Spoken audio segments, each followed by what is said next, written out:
Okay, last video I made these bases for the a memory game, and today I'm going to make some of the pins. Basically they're just little pegs with these particular ones are a 3/8 hole, so this is slightly less than 3/8. They fit in the holes nice and loose. The diameter isn't critical, just so long as there's enough space so that they can fit in between these closest holes. And yeah, I'm going to try and figure out a process. I've made 7 of these bases, and there's 24 pins required for each one. So 7 times 24 is, I think it's 168 little pins. What I think I'm going to do is I'm going to make the pins on short sticks about 6 or 8 inches long, make 3 and or 4, rough them out, the pins, and then I'm going to part them. I'm going to size the tenon and part them off, and then I'll be able to put this short tenon in my either my number 1 jaws for the talon or for a set of spigot jaws, hold it on the tenon so I can round off the ends and make them all the same. Because I got to make 168 of these things, I've got to figure out a way that makes it simple and easy with least amount of wasted effort.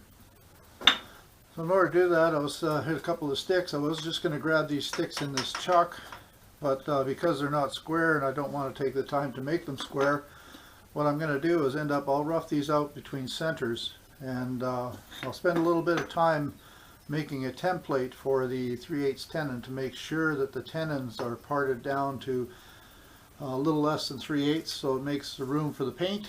And I'll rough them out, and we'll see how that goes.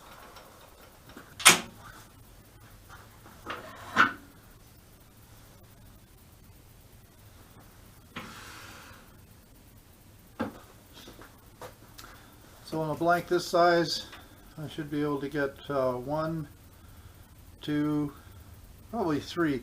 I'll try it making them 3 at a time. Then I'll take a little longer stick and I'll try it at 4. What I'm trying to do is to try and find the optimal length of stick that'll allow the least amount of flex when I'm roughing them out, and we'll go from there. The wood I'm using right here, I think this is poplar, so it'll be interesting to see how it cuts.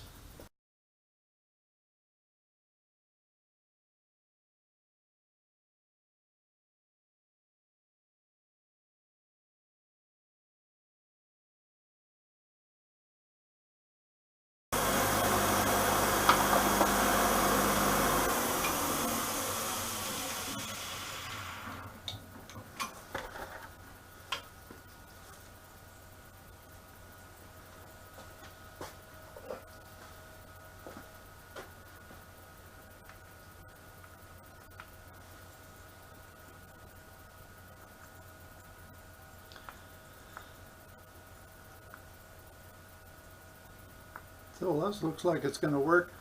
These pins are a little bit too close together, and I neglected to part that off a little bit closer before I made the actual part off. But when I can grab this by the tenon, I'll be able to take this side down a little bit. I'll remember in the future to make these a little bit smaller when I'm roughing them out. But there's 3 at a time, so that's not too bad. I'm going to try one with 4. Try this a little bit longer stick and see if that makes any difference. If it's too wobbly or gets too weak in the center, then I'll just go back to making 3 at a time and call that good.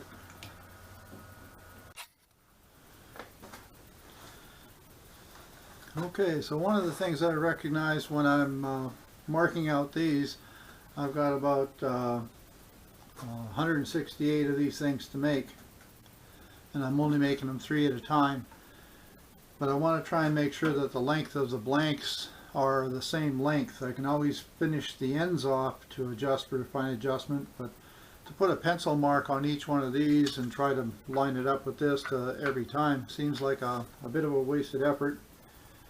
So I made a couple, and I found that because they're all, these blanks are all basically the same length, and I'm putting them in the between centers, so the reference position of this end will always be the same. So regardless of the length of the stick, if instead of measuring from the tail stalk this way, if I measure from the headstock and say allow 1/4 of an inch or so to get rid of the divot on the bottom, and I'll mark the total overall length on the on this piece of tape that I put on my tool rest. Then if I move this one up, give about 1/8 of an inch of clearance and make another mark on here, and about 1/8 of an inch clearance and another mark on here. Now I can tell that this is probably going to be fairly easy to do with a parting tool. I'll be able to mark here, here, here, and here. That will define the overall length of each of the pins, and then I can just go ahead and put the tenons on, do a rough cove, and put them in the bin, and after I get them all tenoned, then I can grab them by this tenon. This portion will already be rounded and the rough cove will be in here. I'll be able to finish the cove and finish the end, making them more or less the same length.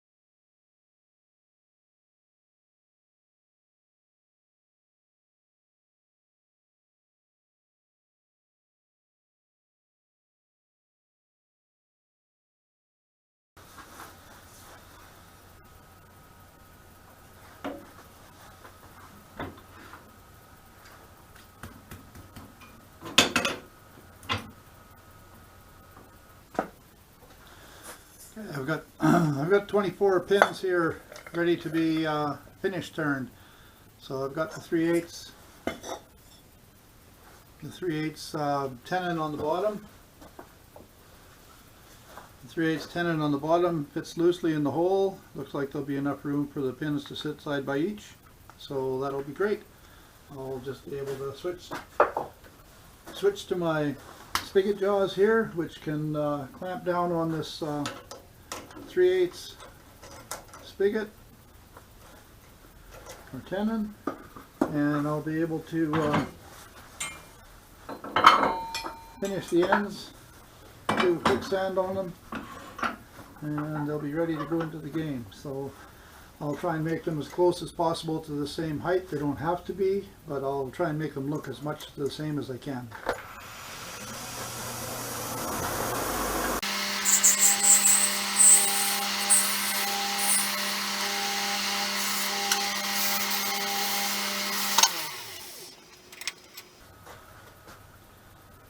So they drop in the holes real nice and easy.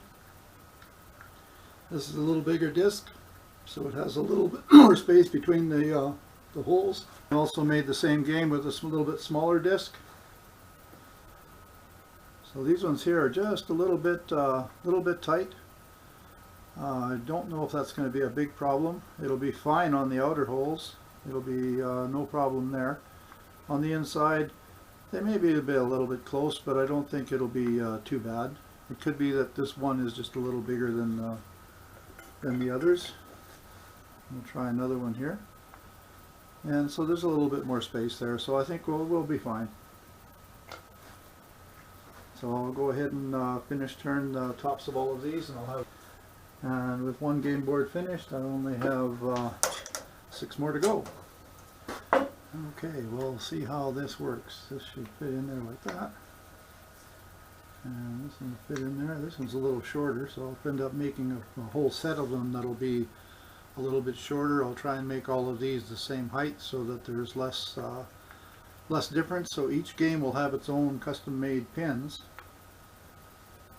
These pins are just about the right size. There's enough space in there. I can take that down a little bit.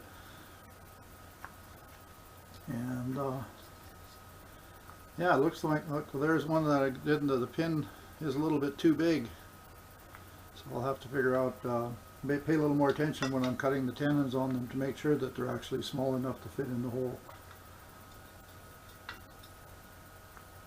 That one's okay. And those ones will be okay once I put a bit of paint on these. The diameter of the pin may get a little bit larger based on the amount of paint I put on, so I'll have to be careful not to put too much paint on. But it looks like we've got a process that works. I'll make the sticks first. I'll probably make them in batches of 48 to get 2 of these done at a time, and then I'll switch back to the chuck and finish off the tops. So yeah, that's about the way it's going to go.